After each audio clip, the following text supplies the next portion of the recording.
किसी शहर का मेयर इलेक्शन कितना बड़ा और खास हो सकता है, इतना कि एक या एक से ज्यादा राज्यों के लोग उसमें दिलचस्पी लें।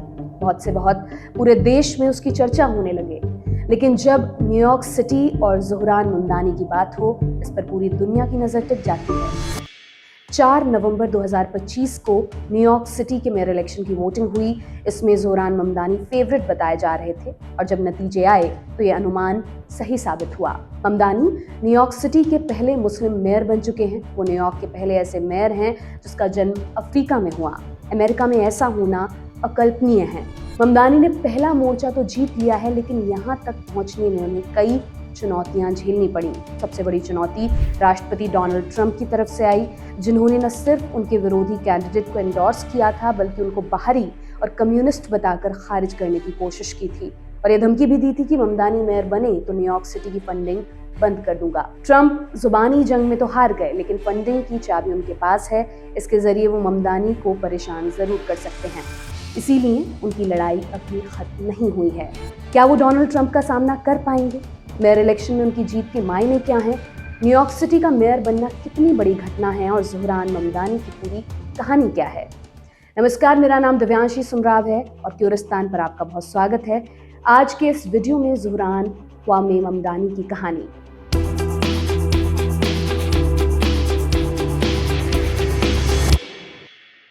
डोनाल्ड ट्रंप का दूसरी बार राष्ट्रपति बनना जितनी बड़ी घटना थी, ज़ोहरान ममदानी की जीत का कद भी उसी के आसपास है। यूं तो न्यूयॉर्क सिटी के मेयर और अमेरिका के राष्ट्रपति की शक्तियों के बीच कोई तुलना नहीं है, लेकिन जिस तरह से ये मेयर इलेक्शन लड़ा गया, जैसे जैसे दावपेच खेले गए, ममदानी को यहूदी विरोधी, कट्टर और अमेरिका का दुश्मन साबित करने के लिए करोड़ों रुपए फूके गए। एलॉन मस्क जैसे लोग ममदानी के खिलाफ पोस्ट कर रहे थे। अंतिम समय तक ट्रंप ने भी मोर्चा संभाले रखा, फिर भी उनके समर्थन वाला कैंडिडेट ममदानी के सामने नहीं टिक पाया। इसलिए इस नतीजे के 3 बड़े मतलब निकाले जा रहे हैं। पहला, डोनाल्ड ट्रंप का रुतबा घटा है, उनकी लहर कमजोर पड़ रही है। दूसरा, लोग बनावटी मुद्दों के बजाय जमीनी मुद्दों को तरजीह देने लगे हैं। और तीसरा, 2028 के राष्ट्रपति चुनाव के लिए एक मजबूत विपक्ष बन रहा है। डोनाल्ड ट्रंप संविधान के मुताबिक ये चुनाव नहीं लड़ सकते, लेकिन उनका मन हुआ तो वो संविधान बदलने की कोशिश जरूर करेंगे। दूसरी तरफ ममदानी किसी भी हालत में अमेरिका के राष्ट्रपति नहीं बन सकते, क्योंकि उनका जन्म अमेरिका से बाहर हुआ और जन्म के वक्त उनके माता पिता में से कोई भी अमेरिका का नागरिक नहीं था। यानी उनके पास यूएस प्रेसिडेंट बनने की जरूरी अर्हता नहीं है। हालांकि वो ट्रंप के विरोधी कैंडिडेट को कुर्सी तक पहुंचाने में अहम भूमिका निभा सकते हैं।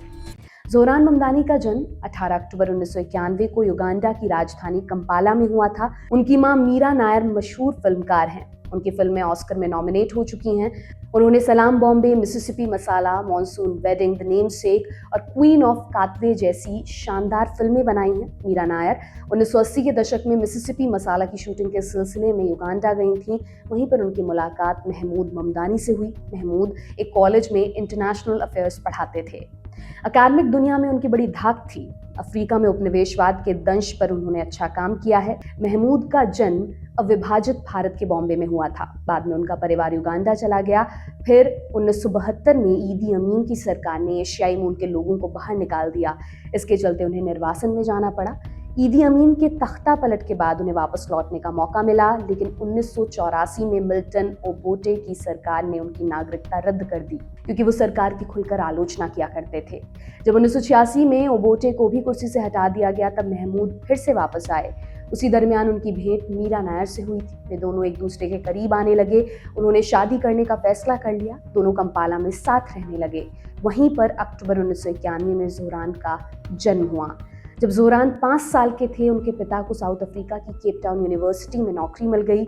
तब उनका परिवार साउथ अफ्रीका शिफ्ट हो गया। लेकिन 2 बरस बाद सिलेबस को लेकर महमूद और कॉलेज एडमिनिस्ट्रेशन में झगड़ा होने लगा। फिर महमूद ने साउथ अफ्रीका छोड़ दिया और परिवार के साथ आकर न्यूयॉर्क में बस गए। उन्हें कोलंबिया यूनिवर्सिटी में पढ़ाने की जगह मिल गई। आगे चलकर उन्होंने एकेडमिक दुनिया में काफ़ी नाम कमाया। ज़ोहरान की शुरुआती पढ़ाई लिखाई न्यूयॉर्क में ही हुई। बचपन से ही राजनीति में उनका शौक था। स्कूल और कॉलेज के मॉक इलेक्शन में वो बढ़ चढ़कर हिस्सा लिया करते थे। वो कई स्टूडेंट बॉडीज में भी शामिल रहे। कॉलेज के बाद उन्होंने हाउसिंग काउंसलर के तौर पर काम किया। वो ऐसे प्रवासी किराएदारों की कानूनी मदद करने लगे जिन्हें मकान मालिक तुरंत निकलने का नोटिस दे देते थे। ममदानी कहते हैं इसी दौरान उन्हें राजनीति में आगे बढ़ने का ख्याल आया था। जोहरान ममदानी को म्यूजिक का भी शौक है। ममदानी ने रैप म्यूजिक में हाथ आजमाया। उन्होंने क्वीन ऑफ कादवे फिल्म में म्यूजिक सुपरवाइजर की भूमिका में काम किया। 2019 में नानी टाइटल से उनका एक म्यूजिक वीडियो रिलीज हुआ था। हालांकि इस शौक को उन्होंने मेन स्ट्रीम नहीं बनने दिया। फिर जब 2019 में जोहरान ममदानी राजनीति के अखाड़े में उतरे, बाकी चीजें पीछे छूट गईं। 2020 में उन्होंने न्यूयॉर्क के डिस्ट्रिक्ट 36 के लिए चुनाव लड़ा। जैसे भारत में राज्यों की विधानसभाएं हैं, उसी तरह अमेरिका में भी 50 राज्य हैं। इन राज्यों की भी अपनी अपनी विधानसभा है। न्यूयॉर्क की विधानसभा में 150 सदस्य हैं। वे न्यूयॉर्क के अलग अलग इलाकों को रिप्रेजेंट करते हैं। इन इलाकों को डिस्ट्रिक्ट कहा जाता है। 2020 के विधानसभा चुनाव में ममदानी जीत गए और 36 नंबर वाली डिस्ट्रिक्ट के विधायक बन गए। उन्होंने 2022 और 2024 में भी जीत दर्ज की। वो अभी तक डिस्ट्रिक्ट 36 के विधायक बने हुए थे। मेयर बनने के बाद उन्हें विधायक वाली सीट छोड़नी होगी। 2025 की शुरुआत तक जोहरान ममदानी अपनी विधानसभा तक सीमित थे, लेकिन न्यूयॉर्क सिटी के मेयर इलेक्शन में उतरते ही कहानी बदलने लगी। नौजवान चेहरा, जमीनी मुद्दे और लोगों के बीच पकड़ ने उन्हें लोकप्रिय बना दिया। न्यूयॉर्क सिटी न्यूयॉर्क स्टेट का हिस्सा है। ये आबादी के मामले में अमेरिका का सबसे बड़ा शहर है। ये दुनिया के सबसे प्रभावशाली शहरों में भी गिना जाता है। वॉल स्ट्रीट न्यूयॉर्क में ही है। यूनाइटेड नेशंस समेत कई चर्चित अंतर्राष्ट्रीय संस्थाओं का हेडक्वार्टर यहीं है। न्यूयॉर्क का मेयर शहर का सबसे बड़ा अधिकारी होता है। वो सिटी चार्टर के हिसाब से कानून लागू कराता है। पुलिस से लेकर शिक्षा, स्वास्थ्य, ट्रांसपोर्ट, सैनिटेशन जैसे डिपार्टमेंट्स उसके अधीन होते हैं।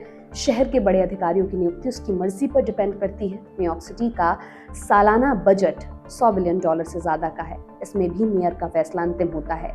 इसके अलावा भी मेयर के पास असीमित शक्तियां हैं। केंद्र और राज्य के लिए तय विषयों को छोड़कर बाकी कंट्रोल उसी के पास रहता है। आप मेयर को शहर का मुख्यमंत्री कह सकते हैं और न्यूयॉर्क जैसे शहर का मेयर किसी मायने में कम नहीं होता। मेयर का इलेक्शन कैसे होता है ये भी जान लीजिए। राष्ट्रपति चुनाव की तरह मेयर का चुनाव 2 फेज में कराया जाता है। पहले फेज में पॉलिटिकल पार्टियां इंटरनल इलेक्शन कराती हैं, जिसको प्राइमरी कहते हैं। इसमें पार्टियां अपना कैंडिडेट चुनती हैं। डेमोक्रेटिक पार्टी के प्राइमरी में जोहरान ममदानी ने एंड्रयू कुओमो को हराया। कुओमो डेमोक्रेटिक पार्टी के वेटरन माने जाते हैं। वो 2011 से 2021 तक न्यूयॉर्क स्टेट के गवर्नर रहे। 2021 में यौन शोषण के आरोपों के बाद उन्हें इस्तीफा देना पड़ा। फिर 2025 में उन्होंने न्यूयॉर्क सिटी का मेयर बनने की इच्छा जताई। प्राइमरी इलेक्शन में उनकी जीत तय मानी जा रही थी, मगर जोहरान ने उनको हराकर तहलका मचा दिया। इसी के बाद उन्हें अपनी पार्टी और यूएस पॉलिटिक्स में गंभीरता से लिया जाने लगा। प्राइमरी हारने के बाद भी कुओमो नहीं माने। उन्होंने निर्दलीय चुनाव लड़ने का फैसला किया।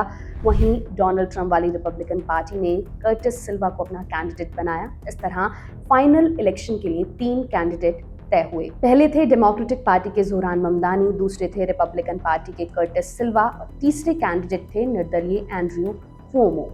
कुओमो के निर्दलीय उतरने से मुकाबला दिलचस्प हो गया था, क्योंकि उनका अपना अच्छा खासा सपोर्ट बेस था। कम से कम 5 बिलियनियर्स उनकी कैंपेन में पैसा लगा रहे थे और वोटिंग से ठीक पहले ट्रंप ने अपने कैंडिडेट के बजाय उनको सपोर्ट कर दिया था। कुओमो को इसका फायदा जरूर मिला।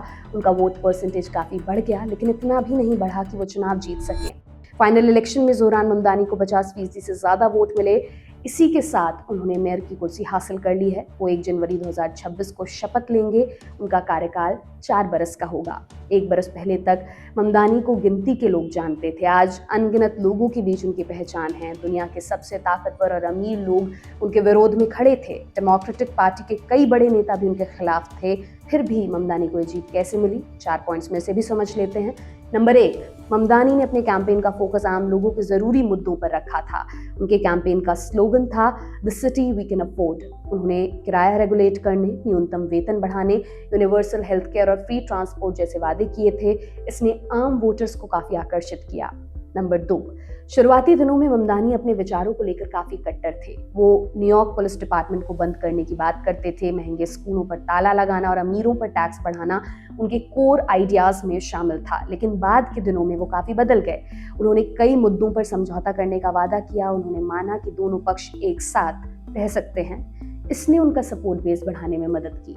नंबर 3, ममदानी की उम्र महज 34 साल है। उन्होंने म्यूजिक वीडियोस में काम किया है। नौजवान लोग उनसे आसानी से रिलेट कर पाते हैं।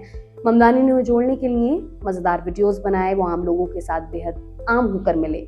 उन्होंने अलग अलग मान्यताओं को अपनाने से भी परहेज नहीं किया। ममदानी की क्लीन इमेज का भी काफी असर दिखा। नंबर 4, न्यूयॉर्क लंबे समय से डेमोक्रेटिक पार्टी का गढ़ रहा है। राष्ट्रपति चुनाव में 1988 से यहाँ पर डेमोक्रेटिक पार्टी जीत रही है। 2006 से गवर्नर की कुर्सी इसी पार्टी के पास है और 2013 से न्यूयॉर्क सिटी का मेयर भी डेमोक्रेटिक पार्टी से रहा है, इसलिए ममदानी को अपर हैंड मिला हुआ था। वहीं कुओमो की छवि यौन शोषण के दोषी की थी और वो निर्दलीय होते हुए भी रिपब्लिकन पार्टी के नजदीक पहुंच गए थे। उन्हें इसका काफी नुकसान उठाना पड़ा। अगला सवाल, जोरान ममदानी की जीत के मायने क्या हैं? एक्सपर्ट्स मानते हैं इस जीत ने डेमोक्रेटिक पार्टी को जीवन दान दिया है। राष्ट्रपति चुनाव में हारने के बाद पार्टी की लीडरशिप बिखर गई थी। ममदानी की जीत ने उन्हें भविष्य का रास्ता दिखा दिया है। डेमोक्रेटिक पार्टी के नेता और पूर्व राष्ट्रपति बराक ओबामा का बयान इसी तरफ इशारा करता है। ओबामा ने एक्स पर लिखा, जब दूरदर्शी नेता साथ मिलकर असली मुद्दों पर ध्यान दें तो हम जीत सकते हैं। अभी और भी काम बाकी हैं, मगर भविष्य थोड़ा सुनहरा दिखाई देने लगा है। ओबामा का मतलब ये था कि डेमोक्रेटिक पार्टी को ममदानी ब्रांड की पॉलिटिक्स पर फोकस करना चाहिए। इसमें स्कोप है, लेकिन ये इतना भी सिंपल नहीं है। ममदानी ब्रांड की पॉलिटिक्स को पूरे अमेरिका में समर्थन मिलना बेहद मुश्किल है। उनके कई विचार आम अमेरिकी लोगों को नाराज करने के लिए काफ़ी हैं। जैसे ममदानी इजराइल पर गाजा में नरसंहार का आरोप लगाते हैं। वो हमास के आतंकी हमले की खुलकर आलोचना करने से भी बचते हैं। इसको लेकर ममदानी पर यहूदी विरोधी होने का आरोप लगता है। ममदानी प्रवासियों को अमेरिका में बसाने के समर्थक हैं, जबकि नए दौर की यूएस पॉलिटिक्स में प्रवासियों को कम करने का ट्रेंड बढ़ा है। ममदानी ने बड़ी कंपनी और अमीर लोगों पर टैक्स बढ़ाने की बात की है। उनके विरोधी मानते हैं कि इससे कंपनियां बाहर चली जाएंगी और इसका असर पूरी अर्थव्यवस्था पर पड़ेगा। इस आइडिया पर भी ममदानी मात खाते दिखते हैं, यानी डेमोक्रेटिक पार्टी आंख मूंद कर उनके पीछे नहीं चल सकती। हालांकि इतना जरूर है कि ममदानी ने ट्रंप ब्रांड की पॉलिटिक्स को गहरा धक्का पहुंचाया है। अपनी विक्ट्री स्पीच में ममदानी ने कहा भी, डोनाल्ड ट्रंप, मुझे पता है आप हमें देख रहे हैं, आपके लिए मैं कहना चाहता हूं, अपनी टीवी का वॉल्यूम बढ़ा लीजिए। दूसरी तरफ ट्रंप ने पोस्ट किया, एंड सो इट बिगिंस। इसका मतलब साफ है कि ट्रंप और ममदानी के बीच टकराव जारी रहने वाला है। जानकार मानते हैं इसका फायदा ममदानी को ही होगा। एक तो उन्हें सुर्खियों में बने रहने का मौका मिलेगा और वो डेमोक्रेटिक पार्टी को लाइमलाइट में बनाकर भी रख पाएंगे। पार्टी को इसका फायदा 2028 के राष्ट्रपति चुनाव में मिल सकता है। ममदानी भले इस चुनाव में उतरने की एलिजिबिलिटी ना रखते हों, उनका कद किंग मेकर का हो सकता है। ये तो हुई ममदानी की अच्छी वाली कहानी, लेकिन उनके चरित्र में भी एक किस्म का बहरूपियापन है। 2020 में ममदानी ने न्यूयॉर्क पुलिस डिपार्टमेंट को नस्लभेदी और पब्लिक सेफ्टी के लिए खतरा बताया था। उन्होंने NYPD को भंग करने की बात भी की थी, लेकिन जब चुनाव करीब आया तो अपनी बातों से पलट गए। अक्टूबर 2025 में उन्होंने अपने बयान के लिए माफी भी मांगी। जोरान ममदानी ने एक दफे इंतिफादा को पूरी दुनिया में फैलाने का नारा दिया था। इंतिफादा का इस्तेमाल इसराइल के खिलाफ फिलिस्तीनियों के हिंसक विरोध प्रदर्शनों के लिए किया जाता है। पहला इंतिफादा 1987 से 1993 तक चला था, जबकि दूसरा इंतिफादा 2000 में शुरू होकर 2005 तक चला। इसमें दोनों तरफ से सैकड़ों लोग मारे गए थे।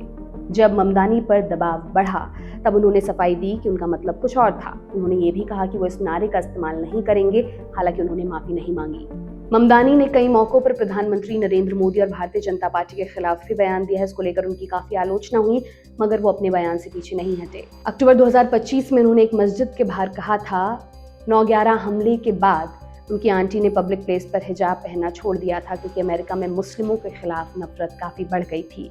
बाद में पता चला कि ममदानी की अपनी कोई आंटी उस दौर में वहां नहीं थी। इस पर उन्होंने सफाई दी कि वो किसी और रिश्तेदार की बात कर रहे थे। इसके चलते आलोचना हुई कि ममदानी सिंपैथी वोट हासिल करना चाहते हैं।